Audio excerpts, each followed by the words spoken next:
Assalamualaikum. Waalaikumsalam. Masya Allah, alhamdulillah. Ya, sehat ya, alhamdulillah. Pak Agus, mohon izin Ya, minta waktunya sebentar. ya. Ada teman-teman guru penggerak mau wawancara, Pak Agus, bisa Pak? Oh, betul. Bergerak ya. Iya. Monggo. Ya. Monggo. Assalamualaikum Masalah, Pak. monggo kuliah, monggo. Terima kasih Pak. Masya Allah, guru kuliah luar biasa ini. Amin. Ya, calon-calon guru penggerak ini luar biasa. Ya. Apa wawancara apa ya? Ya. Hah? Monggo silakan. Ada wawancara terkait materi guru penggerak Pak Agus, Ya. terkait kondisi di sekolah. Ya.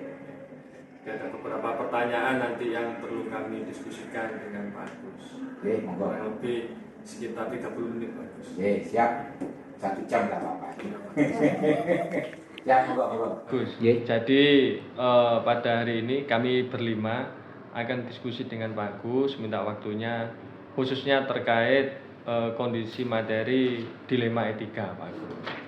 Yang saya yakin di SMA NU1 Gresik ini banyak kita jumpai kondisi seperti itu. Nah, yang ingin kami tanyakan Pak Gus, bagaimana Pak Gus selaku pimpinan khususnya mengidentifikasi kejadian-kejadian yang masuk dalam ranah dilema etika, dan apakah selama menjabat sebagai pimpinan Pak Agus menemukan hal-hal yang demikian. Ya, begitu Pak Agus, pripun. Ya, terima kasih Pak Reza, Ya. Bu Nurul Pamaria, Bu Ratna, Bu Susi, dan Bu Yani terkait dengan penugasan ibu-ibu dan bapak-bapak untuk calon penggerak, guru penggerak ini, yang mungkin sharing diskusi ini adalah temanya adalah dilema etika. Berbicara dilema etika selama saya menjabat sebagai kepala sekolah, hampir banyak yang kita jumpai dan kita alami. Jadi ini memang kasus yang memang benar-benar dibutuhkan energi dan pemikiran yang memang benar-benar matang dan memang benar-benar bijaksana. Karena di situ adalah ada suatu dilema, sama-sama baiknya, sama-sama baik, tapi keputusan jangan sampai merugikan atau mendiskreditkan pada yang masalah itu. Nah, saya selaku pimpinan di SMA 1 Gresik ini sering kita jumpai kasus-kasus seperti itu, dan kasus itu harus diselesaikan dengan sebaik-baik. Kenapa? Karena di dunia pendidikan itu kita berbicara, kita mentransformasi SDM atau katakan manusia. Beda dengan perusahaan sepatu, itu yang kita hadapi adalah masalah sepatu dan produk saja. Tapi kali manusia pendidikan masih ada siswa, ada guru, dan problem dari siswa juga banyak, guru juga banyak. Tadi pagi juga saya dihadapkan juga masalah problem di dilema etika tadi, di mana ada anak kasus yang memang benar-benar harus ada perhatian khusus. Perhatian khusus itu karena memang ada aturan-aturan di sini pendidikan, ada yang namanya anak-anak itu harus satu melaksanakan disiplin positif, poin-poin itu tidak boleh melanggar. Tapi kenyataannya pelajaran terus melanggar. Sehingga ada kalau memang poinnya sampai 100 maka dikembalikan. Lah, dilema sini kalau dikembalikan terus gimana pendidikan seperti ini? Dan itu pun sudah kita lakukan seperti pada orang tuanya kita komunikasikan. Ini memang sangat sulit tergantung dengan kasusnya dilema etika. Itu kasus di anak-anak yang banyak yang katanya dengan dilemanya anak dikeluarkan bagaimana pendidikan selanjutnya. Padahal kita punya misi di SMA 1 Gresik adalah mengawal karakter anak dan sukses dengan pikir dan pikir. Itu dilemanya. Kemudian itu masalah kasus di siswa, kasus di guru juga demikian. Guru itu ya memang ada aturan, harus ada SOP bagaimana mengajar dan sebagainya. Tapi kadang-kadang guru itu ada tanda titik petik, notabene-nya pokoknya ngajar menggugurkan kewajiban, tapi tidak dengan hati bagaimana melaksanakan beliaunya melaksanakan pendidikan. Alasannya sakit, dan kenyataan memang sakit. Padahal beliau memang sudah izin ke saya punya masalah, punya sakit. Tapi di hadapan teman-teman selama guru itu juga demikian. Wong itu loh, guru itu loh tidak masuk atau kata gini. Kok tidak ada tindakan? Nah, ini. Itu ya untuk guru. Masih banyak contoh-contoh yang lain. Jadi kalau Pak Reza tadi menyampaikan pertanyaan apakah pernah sudah insya Allah sering kali Banyak, kita Pak. bukan iya sering kali mengalami seperti itu, tetapi dibutuhkan kebijakan kemudian yang tepat, langkah-langkah yang tepat supaya tidak merugikan antaranya satu dengan yang lain. Syukur-syukur bisa mengayomi, bisa menimbang semuanya dua-duanya seperti itu. Langkah-langkahnya nanti seperti itu. Jadi ini mungkin gambaran pertanyaannya apa untuk langkah-langkahnya nanti bisa apakah langsung dah nanti. Iya, biasanya. Atau begini Pak Agus, tadi kan Oke. jenengan sudah menyampaikan bahwa ternyata kami kan jarang sekali memahami seperti itu ya Pak Iya, Agus. iya. Mungkin yang terpahamkan ke kami itu kan yang bentrokannya dengan anak-anak. Anak-anak, Nah, oke. ketika dengan Bapak Ibu guru kan tadi Ya. yang jenengan ceritakan itu. Kira-kira Pak Agus setelah ada dilema etika dari sisi Bapak Ibu guru maupun dari siswa tadi, apakah jenengan punya jadwal khusus untuk menyelesaikan masalah-masalah tersebut? Atau ketika ada masalah seperti anak tadi ada masalah langsung terselesaikan hari itu. Ya. Nah, kemudian pertanyaan yang kedua, dari pilihan jawaban yang tadi Pak Agus mengatakan ada jadwal khususkah atau harus diselesaikan hari itu, langkah-langkahnya seperti apa gitu Pak Agus? Ya, terima kasih. Oke. Pertanyaan yang bagus Bu Ratna. Jadi setelah sekolah itu mengalami seperti itu, apakah ada jadwal khusus? Tentunya ada. Jadi kita itu tadi dari pengawalan seperti itu ada memang tidak langsung dari saya. Jadi ada beberapa memang ada rapat pertemuan dari tim BK, disiplin positif, wali kelas dan sebagainya ini. Dan ini teragendakan setiap bulan dan sebagainya. Sehingga gejala sedikit dan permasalahan akan tercium tidak sampai berlarut-larut. Nah, kemudian kalau sudah ada pijakan dari guru-guru atau dari tim bagian-bagian tadi, dari wali kelas, dari disiplin positif, kemudian dari BK, ternyata masalah itu bisa perlu dipecahkan bersama, maka akan ada diagendakan. Jadi diagendakan kapan harus jadi sampai pada istilahnya rapat pleno, istilahnya studi kasus. Jadi ada anak yang memang misalkan contoh tadi kedisiplinan anak-anak ini masalah apa, sehingga kita libatkan, kita rapatkan, kita atur jadwalnya dari disiplin positif yang kita undang, kemudian ada BK, ada wali kelas, ada klinik agama, semuanya itu kita atur, kita schedule jadwalnya, kemudian kita rapatkan. Ini langkah-langkahnya, ada apa namanya, ada schedule jadwal. Kemudian itu namanya ada studi kasus. Dari situlah kita perhatikan referensinya, bagaimana kelebihan anak-anak itu, gimana niat baiknya anak itu, motivasinya bagaimana seperti itu. Kadang-kadang namanya anak kan perilakunya kadang-kadang ya tidak terkontrol antara ya kemauan namanya anak-anak ya wis pokoknya sakar dewe, tapi di siang dia punya motivasi, dia punya keinginan belajar lebih baik. Nah, itu yang kita timbang-timbang. Nah, itulah perlunya studi kasus seperti itu. Perlunya studi kasus seperti itu. Ya mohon maaf ini tidak terkenal ya. Nah, itu hanya nanti dari sudut pandang bukan like and dislike antara kepala sekolah, tapi kepala sekolah sebelum menentukan gimana etika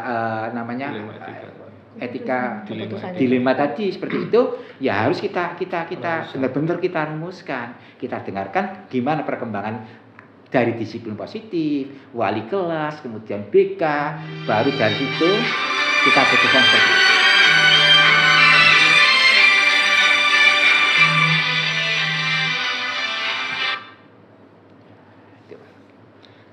Ini Pak Agus, tadi kan ada hal-hal yang menurut Pak Agus itu dianggap efektif dalam mengambil keputusan. Misalnya tadi kan keinginan anak untuk menjadi lebih baik nih. Ya. Kira-kira apa lagi Pak hal-hal efektif yang menurut Pak Agus itu bisa diambil sesuatu sebagai hal untuk menentukan keputusan dalam dilema etika ini? Hal-hal yang efektif dan kita kan sekolah itu membentuk karakter. Apalagi kira-kira SMA NU 1 Gresik. SMA 1 Gresik adalah SMA yang notabene-nya bermisikan agama, apalagi NU. Sehingga di dalam pendidikan otomatis kita yang utama adalah mendidik karakter anak tadi. Jadi itu hal yang kita pertimbangkan. Jadi kalau karakternya baik, ada etiket baik dan sebagainya, itu yang kita arahkan. Sehingga sebaik jauh-jauh nakal pun kalau dia masih ada karakter baik, insya Allah kita bisa tata. Ada motivasi belajarnya, kemudian ada etikat baiknya, kemudian ini. Cuman namanya anak-anak itu ya itu ada lali, ya ada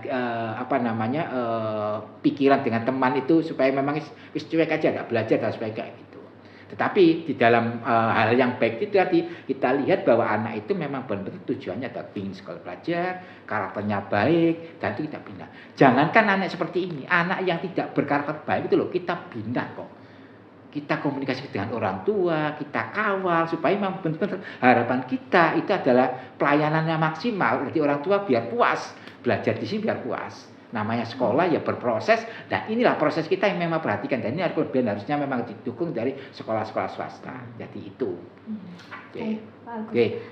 Berikutnya kan tadi jenengan sudah menyampaikan bahwa untuk membuat sebuah keputusan itu kan jenengan punya langkah-langkah, kemudian ada hal-hal efektif. Nah, bagaimana dengan tantangan yang dihadapi saat jenengan mengambil keputusan mengenai proses dilema etika ini? Iya.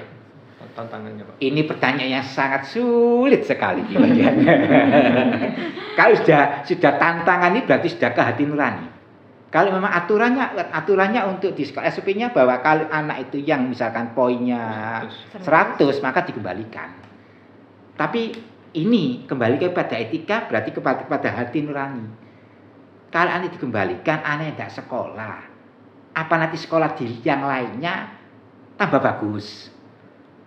Ini belum tentu juga di sekolah seperti sebesar ini dengan ada karakter, apalagi sekolah-sekolah sekolah-sekolah yang kecil, sekolah yang tidak seperti itu, berarti kan tambah tak karuan nanti. Disinilah tantangan itu, sehingga hanya timbul kebijakan-kebijakan baru yang mungkin tidak dipikirkan oleh orang lain.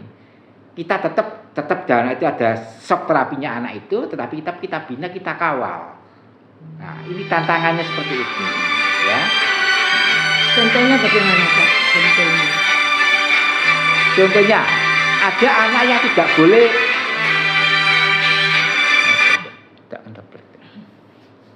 Contohnya, ada anak yang misal seperti ini, tidak masuk-masukan.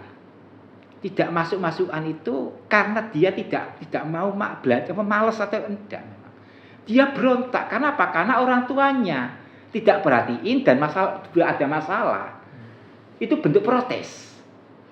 Protes kepada orang tua karena merasa dia tidak diperhatikan, ya. Kemudian tidak dilayani. Nah, orang tua itu maaf ini mungkin mau apa ya? Ya mau apa bisa atau apa seperti itu. Dan ini yang jadi berat sekolah berat. Ya akhirnya apa? Ya kita dudukkan bersama antara orang tua dengan anak-anak maunya apa, monggo. Jadi orang tua tidak sekali lagi tidak memberikan kepentingan pribadi menangi diri seperti itu. Egonya lebih tinggi, tidak seperti itu. Ayo kita buktikan bagaimana anak seperti ini. Itu banyak kayak gitu. Kasus rumah tangga yang akan bercerai atau apa seperti itu. Tapi ini bentuk protes. Sebenarnya anak ini pinter.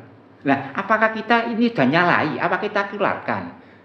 Nah, ini kan perang di sini, perang batin. Nah, tadi itu cobalah barangkali ada solusi, orang tuanya kita datangkan, kita jadikan masukan supaya ada perubahan. Dan ini cosplang. Akhirnya apa? Ya anak itu hanya gelem menerima apa adanya, ibunya jadi bercerai dan bapaknya. Itu. Ya, akhirnya itu ya Pak ya, anak tersebut tidak jadi dikeluarkan di sekolah ya Pak ya, tetap dipertahankan di sini gitu, tetap kita bina gitu ya Pak ya. Jadi kalau dikeluarkan tuh melihat sampai berbagai proses, sampai misalkan ibarat santan diperes dulu sampai jadi permasalahannya apa, tidak ujuk-ujuk, tidak langsung dikeluarkan. Jadi permasalahannya apa, kita dengarkan apa dan sebagainya itu. Oh ini, tahu bahwa anak ini memang tidak salah karena ini masalahnya. Jadi kita cari akar permasalahannya. Apalagi kalau ini masalah yang kalau anak tidak bisa, anak yang tidak bisa, aku merasa tidak bisa, tertinggal, itu tidak ada masalah sebenarnya. Yang masalah itu adalah ya ini tadi kayak kasus rumah tangga tadi ibunya. Ini kan gimana kalau dia keluarkan akibat, ini bukan karena anak kan, akibat dari perilaku kondisinya rumah. Banyak macam-macam seperti itu. Jadi korban. Nah, itu kan apakah kita selaku pendidik harus kita biar tidak, yaitu moral itu memang beban moral kita memang itu harus dibutuhkan. Dan alhamdulillah ya banyak orang tua yang memang toh akhirnya tidak jadi dan sebagainya itu. Upaya-upaya sekolah seperti itu. Jadi urung begitu ya. Selama ini yang membantu Pak Agus dalam pengambilan keputusan untuk menghadapi situasi dilema etika itu siapa nih, Ya. Pak? Jadi kalau membantu tadi diproses ada agenda kegiatan tadi sampai di nama itu ada namanya studi kasus. Permasalahannya sudah katakan sudah poin-poin lebih bahkan bukan 100. Nek 101 enggak itu bahkan lebih sampai 200 sampai 300. Itu proses juga karena jenjang diproses seperti itu. Nah, kemudian kita rapatkan itulah jadi masukan-masukan bukan saya pribadi. Tetapi sudut pandangnya dari segi ketertiban. Wali kelas, Pak. Ya, kemudian dari wali kelas, perkembangannya anak, kemudian dari disiplin positif, kemudian dari BK ini sudah lengkap. Nah, itu yang membantu saya untuk memberikan keputusan. Memang semuanya finalnya saya selaku pimpinan, selaku kepala sekolah memutuskan bla bla. Tapi keputusan itu berdasarkan pijakan referensi dari teman-teman tadi seperti itu. Itu yang membantu musyawarah tadi itu. Saya tidak dipengaruhi tapi berdasarkan musyawarah tadi ketemu bla bla seperti itu yang kita teruskan. Oke. Ya, Pak. Ya, artinya proses dilema etika ini memang diselesaikan dengan sangat baik, dengan terjadwal, dari berbagai pihak sehingga menemukan win-win solution baik untuk anak, orang tua dan sekolah begitu Ya, Pak Agus. Alhamdulillah. Nggih. Alhamdulillah. Dan itu keputusan sangat berat, sangat memang berat dan hasilnya bagus Ya. karena tidak memberatkan, tidak mengalahkan ini yang sebagai korban tadi. Iya. Ini yang baik, kita ambil yang Kita dari tengah-tengah bagus ya. Ya. Nggih. Tengah-tengah seperti itu. Siap Agus, baik. Oke. Matur nuwun. Ya. Saya kira cukup teman-teman ya. Masih. Ya, enggak. Ya. Ya. Oh, ada Jadi lagi, dari Bu Susi, dari sekian pengambilan Keputusan. dilema etika tadi ya Pak ya. Ya. Itu kira-kira pelajaran apa yang bisa Bapak ambil gitu Pak? Pelajaran yang kita ambil kan banyak macam-macam itu. Itu adalah sebagai refleksi kita sebagai orang tua, sebagai Pendidik. anak, sebagai ini pendidik, itu tentunya harus berhati-hati dan itu merupakan suatu potret anak didik kita semuanya sehingga kita tidak sampai melakukan seperti itu. Tapi kita bagaimana bersikap kepada anak-anak, bersikap kepada guru, dan bersikap pada lingkungan masyarakat semuanya. Itu yang kita ambil di dalam proses pertemuan masalah-masalah seperti itu. Masih banyak sebenarnya ini ada, belum guru. Guru menarik guru nanti. Ya, tapi ya jangan Ya, diraih waktu aja. Lain waktu, Pak. Ya, siap Pak. Ya, di rumah saja boleh, Bapak Gedang. Ya, siap Agus. Baik. Ya. Cukup teman-teman ya, rekan-rekan ya. Cukup. Terima Saya kasih kira banyak, cukup Pak Agus Ya. ya. Oke. Saya terima kasih banyak waktunya. Sama-sama. Mohon doa semoga lancar. Amin, semoga lancar lulus. Amin ya, dilancarkan, Terima kasih, dimudahkan Pak. ya. Terima kasih, Amin, Terima kasih, ya. Pak. Pamit. Ya, moga-moga. Terima kasih, Pak. Salam. Ya, bismillah, sukses selalu. Terima kasih Pak. Baik, assalamualaikum warahmatullahi wabarakatuh. Waalaikumsalam warahmatullahi wabarakatuh. Hari ini kami dari CGP Angkatan 10 akan mewawancarai Ibu Subaidah selaku Kepala SD Muhammadiyah 2 Gresik terkait materi dilema etika dan bujukan moral. Bu Lulu, kabarnya sehat? Alhamdulillah. Sehat. Mohon izin Bu Lulu, kami hari ini hadir, mohon waktunya, kami ingin berbincang, berwawancara dengan Bu Lulu Subaidah terkait materi kami di program Guru Penggerak, khususnya terkait materi dilema etika dan bujukan moral, yang saya yakin juga sering dihadapi oleh Bu Lulu selaku pimpinan, gitu Bu Lulu. Baik, yang pertama mungkin Bu Lulu, kami berlima di sini nanti akan secara bergantian memberikan pertanyaan-pertanyaan yang kami harap nanti Bu Lulu bisa menjawab dengan baik, dengan tetap santai yang pasti Bu Lulu. Ya. Baik, yang pertama Bu Lulu, saya ingin tahu bagaimana Bu Lulu selaku pimpinan mengidentifikasi sebuah kejadian di sekolah khususnya, apakah itu bujukan moral ataukah dilema etika. Nah, bagaimana Bu Lulu bisa mengidentifikasi hal yang terjadi di sekolah berhubungan dengan hal itu? Oke, baik, terima kasih Pak. Jadi sebagai pimpinan dalam sebuah sekolah, jadi di sebuah sekolah itu kan banyak sekali saya seperti kalau sekolah ini sebuah gerbong kereta api, saya pasti akan berada di depan. Ya. Jadi ketika kita berada di depan, bagaimana kita harus tetap menjaga gerbong yang saya bawa ini harus tetap berada pada trek yang benar. Karena kalau sudah nanti melenceng sedikit, pasti nanti akan ada hal yang tidak kita inginkan. Begitu juga dengan banyak sekali kejadian sehari-hari yang berkaitan itu dengan dilema etika ataupun bujukan moral. Bagaimana saya bisa mengidentifikasi itu sebagai dilema etika ketika pada suatu kondisi atau permasalahan saya dilibatkan dalam dua situasi yang menurut saya itu sama-sama benar. Jadi ketika di satu sisi saya melihat ini adalah ini benar, di sisi lain juga saya mengatakan bahwa ini juga benar. Nah, disinilah saya menghadapi sebuah dilema etika yang saya harus bisa mengambil satu keputusan. Nah, ada juga kejadian-kejadian yang itu merupakan bujukan moral. Tidak bisa dipungkiri bahwa ketika kita berada dalam suatu pimpinan akan banyak sekali bujukan-bujukan moral yang datang dari pihak luar maupun dari dalam, eksternal ataupun internal. Nah, ketika kemudian saya dihadapkan dalam suatu kondisi di mana ada bujukan moral, berarti ini sudah merupakan suatu kebenaran yang itu dihadapkan dengan ada suatu bujukan yang itu kita mengarahnya pada berarti suatu yang tidak benar atau ya bisa kita katakan suatu hal yang salah untuk dilakukan. Nah, dalam suatu situasi itu saya menghadapi sebuah bujukan moral. Siap. Menarik Bu Lulu. Bisa mungkin diberikan satu contoh ya yang pernah terjadi di sekolah khususnya yang berhubungan dengan hal itu Bu Lulu. Iya. Misalnya kita menghadapi dilema etika. Contoh kasus mungkin kalau di dilema etika adalah ketika penerimaan, karena sekolah saya termasuk sekolah penyelenggara pendidikan inklusi. Gitu. Kita menerima anak-anak istimewa, anak-anak hebat PDBK. Namun dalam menerima itu kita memang menentukan adanya suatu kuota di mana bagaimana kemampuan sekolah saya untuk bisa menerima berapa jumlah PDBK dalam 1 tahun ajaran. Nah, kadang-kadang ketika kuota itu terpenuhi, masih ada orang tua yang datang ke saya, ke sekolah untuk mengatakan, saya tetap ingin menggunakan anak. Nah, di satu sisi kan orang tua ini benar ya, dalam arti orang tua ini menginginkan pendidikan terbaik untuk anaknya meskipun anaknya ini tidak seperti teman-teman reguler yang lain. Di sisi lain juga benar bahwa sekolah sudah menetapkan kuota bagaimana kebutuhan dan kesanggupan sekolah untuk mengatasi. Itu salah satu saja Pak Riza. Jadi dari sinilah butuh nanti kita melakukan beberapa langkah-langkah untuk mengambil keputusan.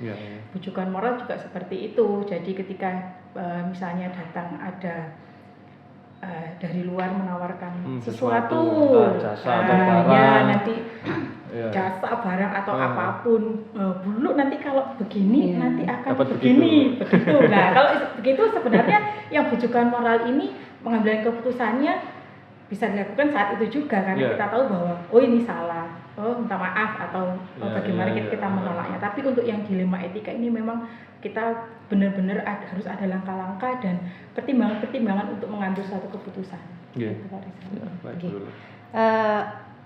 Terkait tadi Bu Lulu yang sudah jenengan sampaikan, apakah langkah-langkah yang biasa jenengan lakukan terkait pengambilan keputusan baik ketika ada dilema etika maupun yang terkait tadi yang bujukan moral tadi? Baik, dalam berbagai setiap hari ada permasalahan atau tidak ada permasalahan, seorang pimpinan pasti dihadapkan dalam sebuah pengambilan keputusan, itu pasti. Jadi ada keputusan yang harus saya ambil saat itu juga. Misalnya ada keputusan bertanya ataupun situasi yang genting atau darurat yang itu harus segera saya ambil keputusan. Tapi ada hal yang memang perlu dikaji. Nah, bagaimana langkah-langkah mengkaji suatu keputusan yang harus saya buat. Jadi apabila saya merasa bahwa saya mampu untuk mengambil keputusan itu sendiri, akan saya ambil keputusan itu sendiri berdasarkan berbagai pertimbangan yang sudah saya lakukan dan berbagai hal yang sudah saya pahami tergantung yang berhubungan dengan bagaimana kondisi guru-guru saya, kondisi murid-murid saya, kondisi ada di sekolah. Tapi ada juga beberapa keputusan yang saya harus ambil itu berdasarkan kolaborasi dengan misalnya dengan di sekolah saya itu ada kepala urusan. Jadi kepala urusan seperti membidangi beberapa hal. Jadi ada kepala urusan bidang kurikulum, kesiswaan, humas, sarana prasarana dan kehidupan Islami. Jadi ada beberapa hal yang juga saya membutuhkan untuk berdiskusi dengan para kepala urusan ini. Jadi memang seperti tadi saya sampaikan, ada beberapa hal tergantung situasinya. Ada yang saat itu juga harus saya ambil, ada yang saya perlu waktu untuk mengambil, tapi saya mampu untuk mengambil keputusan sendiri berdasarkan saya melihat bagaimana kondisi di sekolah. Dan yang ketiga memang saya membutuhkan untuk melakukan diskusi terlebih dahulu dengan kepala urusan. Seperti itu. Begini Bu Lulu, menarik ya. Ya. Tentang penjelasan Bu Lulu tadi. Ini saya mau tanya Bu Lulu, hal-hal apa saja sih Bu yang selama ini itu dianggap oleh Bu Lulu efektif dalam pengambilan keputusan pada kasus dilema etika, pada kasus bujukan moral? Tidak bisa dipungkiri Bu Ria, dalam mengambil keputusan itu juga butuh jam terbang. Ya. Betul. Itu Ya. sangat Mempengaruhi. Ya. sangat mempengaruhi dan pasti. Jadi ketika misalnya dulu ketika saya masih pertama-tama, masih awal sekali, baru sekali menjadi kepala sekolah, tentu juga sangat berbeda dengan yang sudah saya lakukan di 2 tahun ini menjadi kepala sekolah. Jadi jam terbang, pengalaman, dan bagaimana kita terus ingin belajar tentang pengambilan keputusan itu juga sangat penting, gitu ya. Nah, jadi yang paling efektif yang mana? Yang paling efektif itu adalah bagaimana seorang pimpinan, tadi seperti saya katakan, harus sudah benar-benar mengetahui bagaimana iklim, budaya di lingkungan kita seperti apa. Kemudian kita memahami bagaimana guru-guru kita, bagaimana kita memahami murid-murid kita. Dan yang pasti adalah seorang pimpinan harus sudah mampu membangun suatu sistem. Jadi ketika kita sudah mampu membangun suatu sistem di sebuah sekolah atau lingkungan apapun, ketika nanti dalam mengambil keputusan itu sudah ada sistem atau SOP yang kita tidak perlu bingung lagi untuk mengambil keputusan. Jadi kita sudah punya seperti guidebook. Jadi di sekolah ada suatu guidebook. Jadi kalau ada begini ya mengarahnya pada seperti ini. Jadi ada hal yang memang bisa kita ambil keputusan sesuai dengan guidebook yang atau aturan-aturan yang sudah ada. Tapi ada juga hal-hal kasus-kasus tertentu khusus yang memang itu perlu untuk didalami. Bagaimana yang efektif seperti tadi, bahwa kita pun perlu mendengarkan dari orang lain, dari berbagai pihak, karena kadang-kadang berbagai sudut pandang itu perlu kita dengarkan. Karena ketika kita hanya mendengarkan dari satu sudut pandang saja, kita tidak tahu. Jadi akhirnya keputusan yang kita buat itu akhirnya tidak menjadi suatu win-win solution untuk bisa diambil, gitu. Menarik sekali ya Bu Lulu untuk yang tadi jenengan sampaikan bahwa ada sistem untuk pengambilan keputusan, ada SOP dan sebagainya yang sudah dilaksanakan di sekolah jenengan. Nah, kalau seumpama menurut Bu Lulu, kira-kira masih ada nggak tantangan untuk dalam pembuatan keputusan ini? Ya, kalau tantangan pasti akan selalu ada, Bu Neni. Selama sekolah ini terus berjalan, sekolah ini ingin terus maju, pasti tantangan itu pasti akan ada. Jadi tantangan-tantangan itu adalah karena yang kita hadapi khususnya di sekolah itu adalah bagaimana kita istilahnya itu mendidik manusia kecil dalam tanda kutip yang nantinya harus kita siapkan untuk mereka siap hidup pada zamannya kelak. Dan yang pasti ketika kita berada apalagi di sekolah dasar mungkin berbeda nanti dengan ketika kita berbicara dalam konteks itu SMP, SMA, SMK, karena kalau di sekolah dasar itu peran orang tua itu bagaimana, istilahnya itu kalau di sini orang tua itu juga ikut sekolah, begitu ya. Jadi bagaimana kadang-kadang menurut anak itu bukan sesuatu yang dibilang bahwa lo aku enggak apa-apa, tapi dari sudut pandang orang tua ternyata itu kurang baik atau kurang sesuai dengan apa yang mereka inginkan atau minta. Jadi tantangannya salah satunya adalah bagaimana itu Bu Neni, jadi tidak hanya bagaimana kita di sekolah itu kemudian merangkul anak-anak, tapi kita juga bisa merangkul orang tua ini dalam berbagai hal, sehingga ketika ada sesuatu yang nanti apakah itu nanti program baru atau ada sesuatu yang berbeda yang kita lakukan dari tahun-tahun sebelumnya, itu sudah kita komunikasikan dengan baik. Jadi dalam pengambilan keputusan itu juga melibatkan orang tua. Nah, untuk pengambilan keputusan sendiri ya Bu Lulu, itu kalau seumpama jenengan mengambil keputusan, tadi kan sudah jenengan sampaikan bahwa kalau saat itu keputusan itu harus segera diambil, maka jenengan akan langsung mengambil keputusan saat itu juga. Tapi ada kalanya juga ketika jenengan harus berkoordinasi gitu ya. Nah, kira-kira apakah ada jadwal atau tata cara tersendiri untuk jenengan pada saat saya harus mengambil keputusan yang harus dikoordinasikan, apakah ada jadwal tertentu atau ada jadwal rutin atau bagaimana? Kalau jadwal terkait rutin itu mungkin bukan pengambilan keputusan dalam arti suatu kasus atau permasalahan, tapi kalau jadwal rutin pasti ada di setiap akhir bulan itu kita pasti merancang program untuk bulan depan. Jadi misalnya di akhir bulan Juli kita sudah berkumpul dengan para kepala urusan untuk mempersiapkan apa yang harus kita lakukan selama 1 bulan. Jadi kita sudah fikskan mulai tanggal 1 sampai misalnya tanggal 30 itu nanti sekolah ini anak-anak apa yang menjadi program baik itu untuk guru-guru, anak-anak atau orang tua.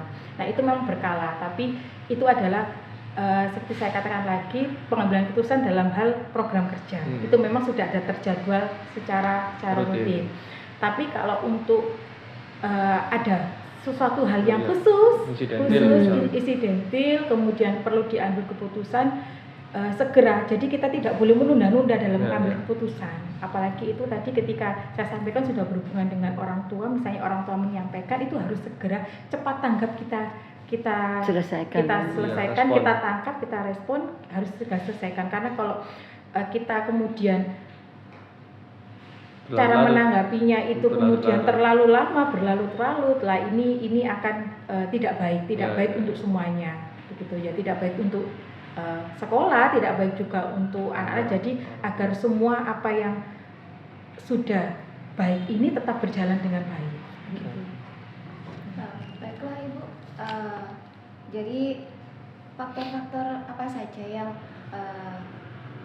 mempermudah Ibu dalam pengambilan keputusan saat menghadapi kasus-kasus dilema etika? Ya, jadi faktor-faktor yang mempermudah saya adalah banyak yang mempermudah. Alhamdulillah, seperti tadi saya sampaikan bahwa saya percaya di sekolah ini saya punya dukungan dari teman-teman guru. Saya punya guru-guru yang hebat, di mana kadang-kadang kan suatu permasalahan itu disampaikannya pasti tidak langsung ke kepala sekolah. Nah, biasanya ada ini ketika permasalahan berhubungan dengan murid-murid, pasti yang pertama akan dikasih tahu itu adalah wali kelas. Jadi saya percaya bahwa saya punya wali kelas atau guru-guru yang cepat tanggap, yang kompeten, yang peduli.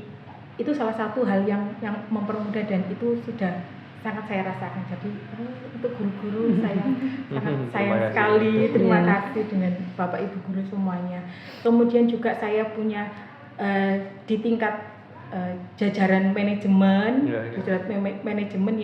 yang baik juga, yang mendukung. Jadi misalnya di tingkat manajemen saya masih punya pimpinan, yaitu di Majelis Dikdasmen Pendidikan Dasar dan Menengah PCM Gresik, pimpinan cabang Muhammadiyah Gresik. Dan di sini ketika tidak bisa dipungkiri, ketika butuh itu ada sesuatu yang misalnya permasalahan yang besar atau apa, yang saya tetap harus selalu berhubungan dengan pimpinan yang ada di Majelis Dikdasmen. Dan saya rasakan juga alhamdulillah ini sudah luar biasa, pasti sangat membantu saya dalam ketika ada pengambilan keputusan yang butuh untuk saya harus komunikasikan dengan pimpinan.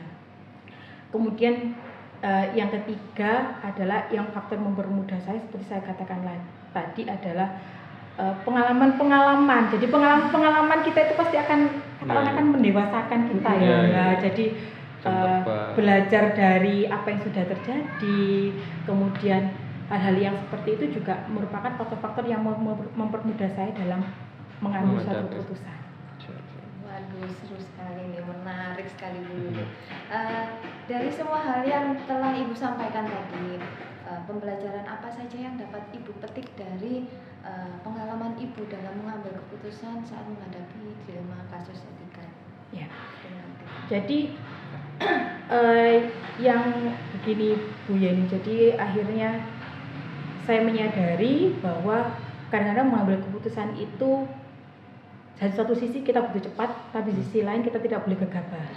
Karena kadang-kadang ketika kita gegabah, akhirnya malah akan timbul permasalahan lain baru yang akan muncul, yang akhirnya semakin susah buat saya, buat sekolah untuk bisa menyelesaikan masalah tersebut. Jadi bagaimana kita harus tetap bisa berpikir jernih, berpikir positif dan tenang dalam mengambil suatu keputusan seperti itu. Ya, baik. Ada lagi rekan-rekan? Cukup Pak. Ya. Semoga bisa membantu. Sangat membantu. Inspiratif sekali nih Bu. Jadi yang disampaikan saya kira juga sudah cukup lengkap dulu, juga menjadi satu insight baru, wawasan bagi kami terkait pengambilan keputusan, dan kami mohon doa semoga program yang kami jalani juga bisa berjalan dengan lancar. Semangat teman-teman PDP. Semangat Bu, semangat. Terima kasih Bu Lulu. Sama-sama. Baik ya, demikian tadi wawancara kami dengan Ibu Lulu Subaidah terkait materi dilema etika dan bujukan moral. Semoga juga bisa menjadi wawasan baru untuk kita semua. Terima kasih dari kami. Assalamualaikum warahmatullahi wabarakatuh. Waalaikumsalam warahmatullahi wabarakatuh.